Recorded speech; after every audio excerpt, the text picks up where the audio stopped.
ವಿಷಯ ಬಹಳ ಮುಖ್ಯವಾಗಿ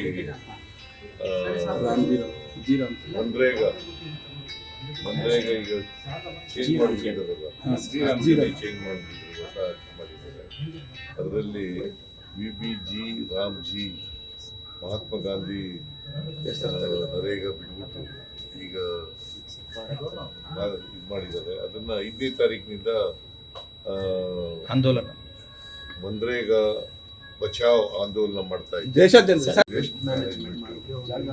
ಜಾಗ ಅದು ಯಾವತ್ತೂ ಅದಕ್ಕೆ ಸೇಫ್ಟಿ ಇಲ್ಲ. ಅದು ಆ ಕಾರಣಕ್ಕೋಸ್ಕರ ಅವ್ರನ್ನ ಅನಾಥರೈಸರಿಗೆ ಹಾಕಿಬಿಡಿಸಿದ್ರಲ್ಲ, ಅವ್ರಿಗೆ ನೋಟಿಸ್ ಕೊಟ್ಟು ತೆಗಿಬೇಕು ಅಂತ ಹೇಳಿದ್ರು. ಅವರು ಕೇಳಲಿಲ್ಲ, ಅದಕ್ಕೋಸ್ಕರ ಕಾಲೆ ಮಾಡಿಸಿದ್ದಾರೆ. ಅದಕ್ಕೆ ನಾನು ಕಮಿಷನರ್ ಜೊತೆ ಮತ್ತೆ ಸೆಕ್ರೆಟರಿ ಜೊತೆ ಮಾತಾಡಿದ್ದೀನಿ. ಅವ್ರಿಗೆ ಆಲ್ಟರ್ನೇಟಿವ್ ಅರೇಂಜ್ಮೆಂಟ್ ಮಾಡ್ಕೊಡಿ, ಮತ್ತೆ ಅವ್ರಿಗೆ ಉಳ್ಕೊಳ್ಳಿಕ್ಕೆ, ಮೋಸ್ಟ್ ಆಫ್ ದೆಮ್ ಆರ್ ಮೈಗ್ರೇಟ್ಸ್, ಬೇರೆ ಕಡೆಯಿಂದ ಬಂದಿರೋರು.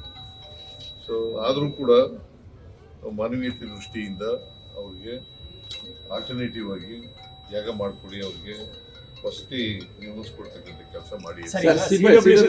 ಈ ವಿಡಿಯೋ ನಿಮಗೆ ಇಷ್ಟವಾದಲ್ಲಿ ಲೈಕ್ ಮಾಡಿ, ಶೇರ್ ಮಾಡಿ, ಸಬ್ಸ್ಕ್ರೈಬ್ ಮಾಡಿ.